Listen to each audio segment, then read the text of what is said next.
You know how it is. You pick up your phone, drive your car, maybe jot something down with a pen, and these everyday tools just are. But have you ever stopped to think about the journeys those inventions took to become, well, so ordinary? Hmm. Often the stories behind them are anything but filled with forgotten figures and unexpected twists. That's the story we're diving into today. Right. And what's fascinating here is how our understanding of innovation often centers on just a few iconic names. Mm. But when you actually take a closer look, you discover a much richer tapestry of contributions, sometimes by people whose names have been, well, largely lost to time. And that's exactly what we're exploring. We've unearthed some compelling insights from a segment of Legends and Lies, and it focuses on several inventors whose crucial work history has, for the most part, overlooked. Mm-hmm. Think of this as a chance for you to get the real story, the one with the surprising details and the unsung heroes. These are the stories about how the world around you came to be, the details they probably didn't share in school. Ready to hear some forgotten chapters of history? Absolutely. It's always enlightening to examine the established narratives and see where they might be incomplete. This look at overlooked inventors offers not just fascinating stories, but it also prompts you to consider how history gets written and who gets remembered. Okay, let's get into our first story, one that really made me reconsider something I thought I knew cold. The invention of the telephone. Alexander Graham Bell, that's the name that instantly pops into most minds, right? The very symbol of the telephone. It is. Bell's name is so intertwined with the telephone that it's hard to imagine one without the other. However, what's fascinating here for you to consider is that the path to this invention wasn't exactly a solo journey. It involved another key player whose contributions are often minimized. Exactly. Right alongside Bell in this story is a name you might not immediately recognize, Elisha Gray. And get this, both Gray and Bell submitted patents for the telephone on the very same day, February 14th, 1876. Wow. Talk about a dramatic coincidence. That simultaneous filing is just. It's a critical piece of the puzzle for you to understand. It immediately suggests that the telephone wasn't a singular flash of brilliance by one person, but rather the result of kind of parallel streams of innovation, right? Yeah. With multiple individuals converging on a similar solution at roughly the same time. Yeah. The fact that their patent applications landed on the same day really underscores just how close these independent efforts were. And here's where it gets really interesting for you. Apparently, the legal battles that ensued allowed Bell's lawyers to secure his patent first. It certainly makes you wonder, doesn't it? Oh, definitely. Was it simply a matter of who had the better legal team, or was there, more to this story? That's the central question that you should be asking. The legal system undeniably played a significant role in determining who was ultimately recognized as the inventor. But when we delve into the technical specifications of their designs, the narrative takes another intriguing turn for you. Right, because the sources suggest that Gray's design for the telephone was, in some respects, technically superior to Bell's original version. That's a detail that probably wasn't in your textbooks. That's correct.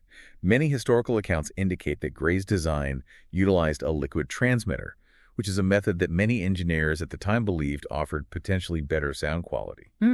While Bell's early telephone did function, it underwent considerable improvements in subsequent years. Gray's approach represented a different and, according to some, maybe a more advanced way of capturing and transmitting sound. But the story takes an even more intriguing turn for you. There are allegations, quite serious ones actually, that Bell may have gained access to notes or drawings from Gray's prototype during a visit to the patent office before his own patent was finalized. Ooh. That adds a whole layer of potential injustice to the story, doesn't it? It does indeed raise some serious questions for you to consider. While, definitive proof remains elusive at this point, the suggestion that Bell might have had prior knowledge of Gray's work certainly complicates the traditional narrative. It prompts you to think about the ethical dimensions of innovation and the importance of protecting intellectual property. So it really leaves you pondering, what if history had unfolded just a little differently? What if the name we associate with the telephone today wasn't Bell, but Elisha Gray? Right. It really makes you think about how these historical narratives are constructed and who ultimately gets the credit. Precisely. It highlights for you that recognition in the world of invention isn't solely about the brilliance of the idea itself. Factors such as timing, legal strategy, and even perhaps, a degree of chance can play a significant role in shaping who becomes the celebrated inventor in our collective memory. All right, let's switch gears now to someone who definitely lived a fascinating double life, to say the least. We're talking about Hedy Lamarr. Now, when you hear that name, what's the first thing that comes to mind? For most people, it's probably Hollywood actress, right? Glamour, movies. Absolutely. Hedy Lamarr was a captivating figure of Hollywood's golden age, renowned for her beauty and on-screen charisma. The notion that she was simultaneously engaged in, like, cutting-edge technological innovation is truly remarkable and likely a surprise to many of you.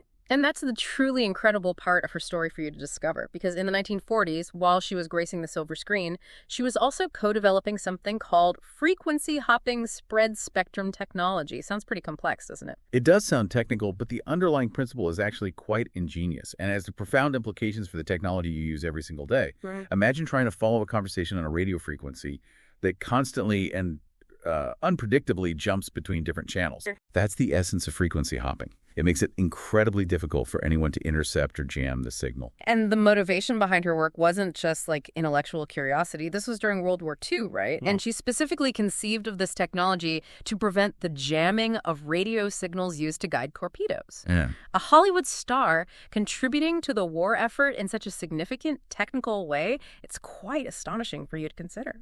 It truly is.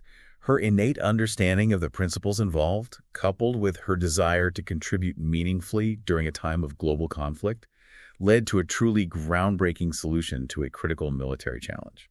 And here's the mind-blowing connection for you. That very technology, initially designed to guide wartime torpedoes, forms the bedrock of so much of the wireless communication you rely on today. We're talking about Wi-Fi, Bluetooth, GPS, the invisible signals that connect you constantly. That's the truly transformative legacy of her work. The core principles behind frequency hopping are fundamental to how these modern wireless technologies operate, enabling secure and interference-resistant communication. It's a direct lineage from a wartime invention to the seamless digital world you inhabit. Yet for decades, Hedy Lamarr received virtually no recognition for this incredibly significant work. It's another powerful example for you of someone making a monumental contribution and simply not being acknowledged for it. Yeah, it feels like a real injustice. It absolutely does. Her story poignantly illustrates for you the biases that can exist, where someone's public image or chosen profession might overshadow their other talents and intellectual pursuits. It wasn't until much later in her life that her inventive genius began to receive the recognition it so richly deserved. So when you think of Hedy Lamarr now, it shouldn't just be about the movies. She wasn't merely a glamorous actress. She was an engineering innovator whose insights unknowingly shaped the 21st century that you live in. It's a perspective shift that really stays with you. It's a powerful reminder for you that innovation can emerge from the most unexpected sources, and that we should always be cautious about making assumptions about individuals based solely on their public personas or, professional choices. Okay, we've explored the stories behind the telephone and Wi-Fi, both fairly complex technologies. Now, let's consider something much more commonplace, something most of you use without a second thought: windshield wipers. Ah, yes. A truly ubiquitous feature on almost every vehicle you see on the road today. It's difficult for you to even imagine driving in rain or snow without them. Exactly. Picture yourself caught in a downpour or a blizzard and having to actually lean out the window to see. Oh, man. But that was the reality before Mary Anderson came along. In 1903, she conceived of and invented the first functional windshield wiper. Her inspiration reportedly stemmed from observing a streetcar driver struggling to see clearly through a rain-streaked windshield. She envisioned a simple, manually operated arm with a rubber blade that could sweep away the obstructions. A clear solution to a frustrating problem that you can appreciate. And you would think, what a brilliant and clearly needed invention.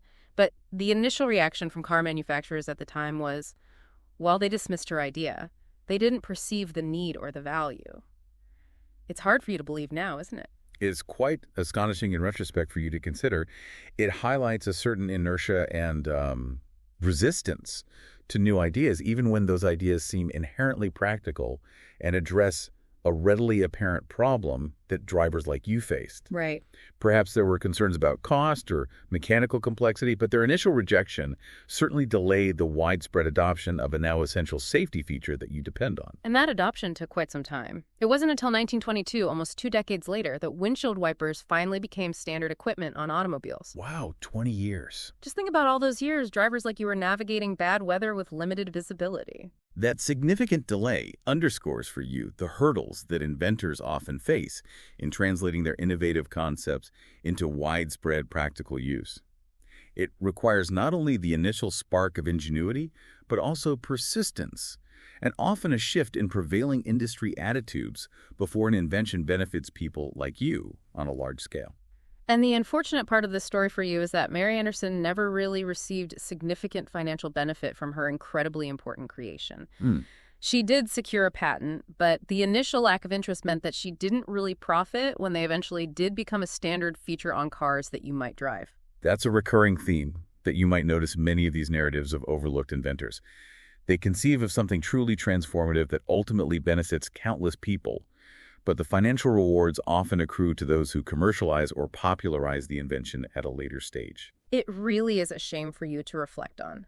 Today, windshield wipers are indispensable for driving safety, and we owe that fundamental piece of technology to Mary Anderson.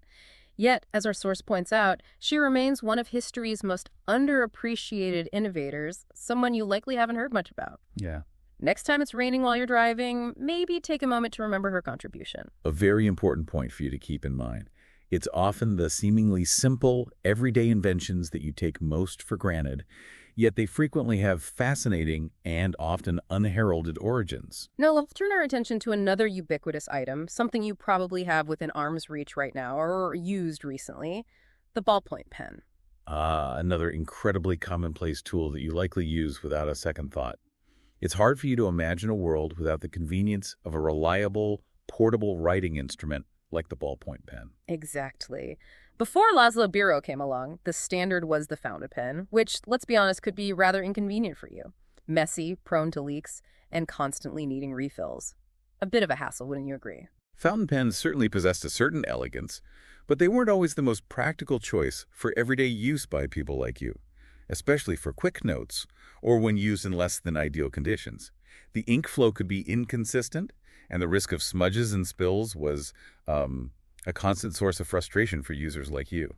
Biro, who worked as a journalist, had an insightful observation after noticing that newspaper ink dried remarkably quickly. He thought, why can't we have a pen that uses ink like that? A seemingly straightforward question, but incredibly insightful with a significant impact on your daily life. That observation was indeed the key. Newspaper ink is typically thicker and dries rapidly to prevent smudging on the fast-moving printing presses. Biro's stroke of genius was in adapting that concept to a pen that utilized a small, freely rotating ball bearing to transfer this type of ink onto the paper, a clever solution that ultimately benefited you greatly. And in 1938, he created the first commercially available ballpoint pen. You might assume he became a household name, right? The individual who solved the age-old messy pen problem. Well, while his invention was certainly groundbreaking and had a profound impact on how people like you write, Biro didn't achieve widespread fame or significant fortune from it.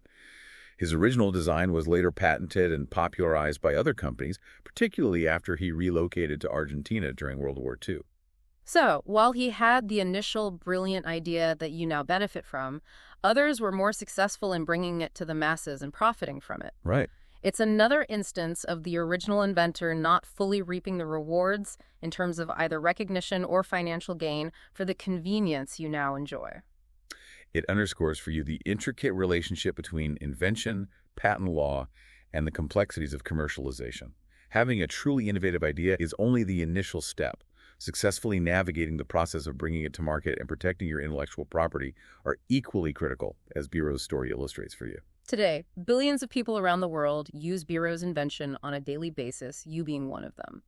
Yet, as our source highlights, surprisingly few are aware of his name. It's a powerful reminder of how these fundamental inventions can become so deeply integrated into our lives that the individuals behind them fade into the background of your awareness. It serves as a valuable reminder for you to appreciate the origins of even the simplest tools that you use routinely.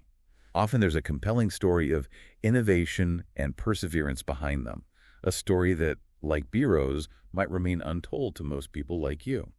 Finally, let's journey to the American West, or rather, the story of how one seemingly simple invention played a significant role in what some might call its taming.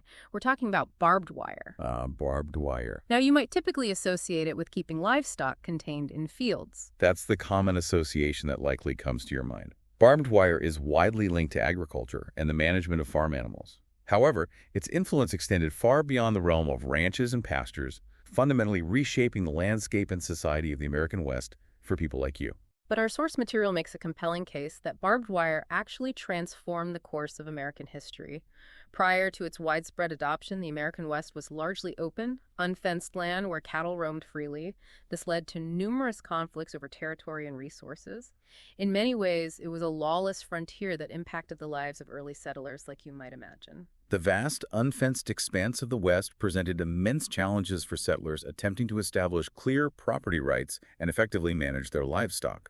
Disputes over access to grazing land and vital water sources were frequent and often escalated into violence, directly affecting the safety and livelihoods of individuals and communities like the ones you might read about in historical accounts.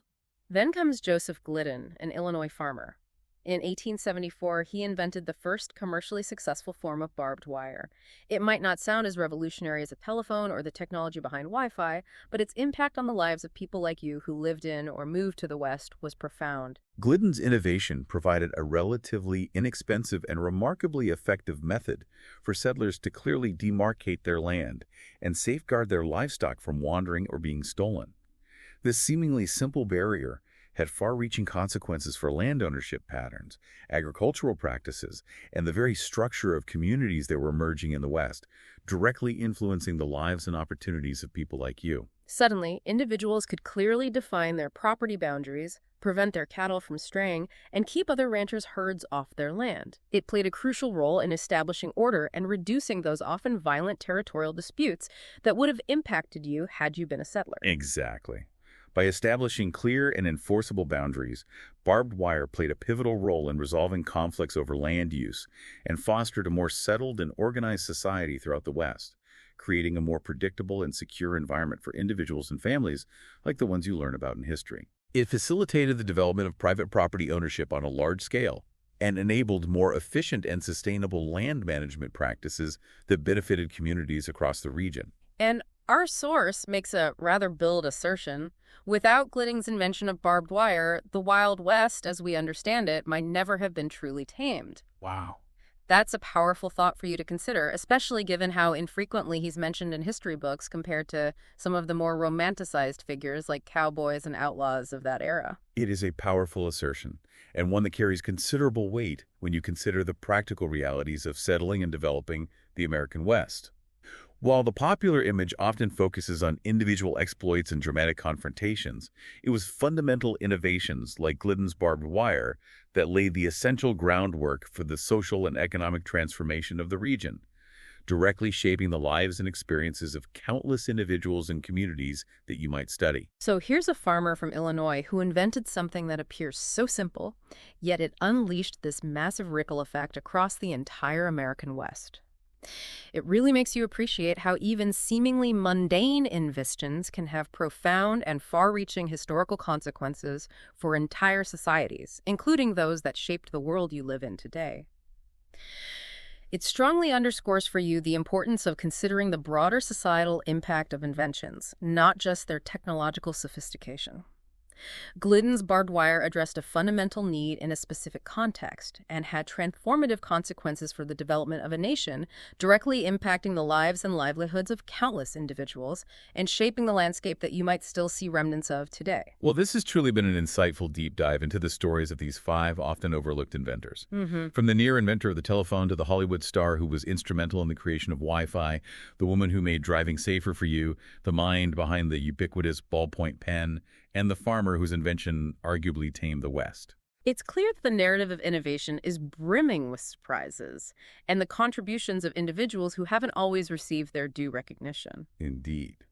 These stories serve as a vital reminder for you that progress is frequently the cumulative result of the dedication and ingenuity of individuals who, for various reasons, may not always receive the accolades they rightly deserve during their own lifetimes or in the subsequent historical accounts that you might encounter. It certainly prompts you to contemplate all the other untold stories that might still be out there, the innovations that have shaped the world you inhabit, and the individuals behind them whose names may remain unknown to most of us. Absolutely. It encourages you to adopt a more critical and nuanced perspective when considering history, one that looks beyond the widely celebrated figures and acknowledges the crucial contributions of those whose efforts have been historically marginalized or simply overlooked, broadening your understanding of how the world around you came to be. So as you go about your day, think about the countless other innovations and the individuals behind them whose stories may still be waiting to be brought to light. What other seemingly ordinary things in your environment might possess a surprisingly complex and uncredited history? It's definitely something for you to continue to ponder. Thanks for joining us on this deep dive.